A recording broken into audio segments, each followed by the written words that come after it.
નમસ્કાર, આપણું ગુજરાતમાં આપનું સ્વાગત છે। અમરેલી જિલ્લામાં બે અલગ સ્થળે ગંભીર માર્ગ અકસ્માત થયા। અલગ સ્થળે બનેલા ગંભીર અકસ્માતે ફરી એકવાર રોડ સલામતી અંગે પ્રશ્ન ઉભો કર્યા। અમરેલી જિલ્લામાં માર્ગ અકસ્માતોની ચિંતાજનક ઘટનાઓ સતત સામે આવી રહી છે। જિલ્લામાં બે અલગ સ્થળે બનેલા ગંભીર અકસ્માતોએ ફરી એકવાર રોડ સલામતી અંગે પ્રશ્ન ઉભા કર્યા છે। બગસરા તાલુકાના હડાળા ગામ નજીક રાત્રિના સમયે એક કાર અકસ્માત સર્જાયો હતો। પૂરપાટ ઝડપે જઈ રહેલી કાર અચાનક સંતુલન ગુમાવતા પલટી મારી રોડ પરથી ખેતરમાં ઘૂસી ગઈ હતી। અકસ્માતમાં કાર સંપૂર્ણ રીતે ક્ષતિગ્રસ્ત થઈ ગઈ હતી। કારમાં સવાર 3 વ્યક્તિઓના ઘટના સ્થળે જ મોત નીપજ્યા હતા, જ્યારે એક વ્યક્તિ ઘાયલ થયો હતો। મૃતકો કારમાં ફસાઈ જતા બગસરા પોલીસ અને અમરેલી ફાયર ટીમે સ્થળ પર પહોંચી મશીનરીની મદદથી કાર કાપી મૃતદેહોને બહાર કાઢ્યા હતા। મૃતકોમાં જૂનાગઢના ડ્રાઈવર વિકાસ તેમજ ધોરાજી તાલુકાના જાલણસર ગામના મંથન અને ધર્મેશ સાવલિયાનો સમાવેશ થાય છે। ત્રણેય પરિવારજનો હોવાનું અને ઘરે પરત ફરી રહ્યા હોવાનું પોલીસ તપાસમાં સામે આવ્યું છે।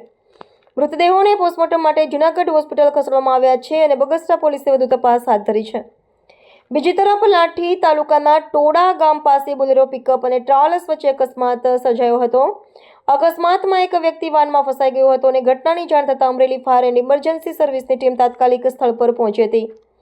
ફાયર ઓફિસરની આગેવાની હેઠળ ટીમે આધુનિક સાધનોની મદદથી ફસાયેલા વ્યક્તિનું સફળ રેસ્ક્યુ કરી તેને જીવિત બહાર કાઢ્યો હતો અને તાત્કાલિક સારવાર માટે ઇમરજન્સી આરોગ્ય સેવાઓને સોંપ્યો હતો।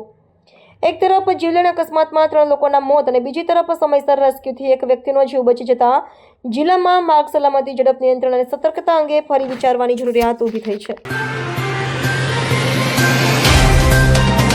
तो व्हाट्सएप, ट्विटर, फेसबुक, इंस्टा जहाँ भी आपका अकाउंट है, इसे शेयर बटन के द्वारा वहाँ पर शेयर करें।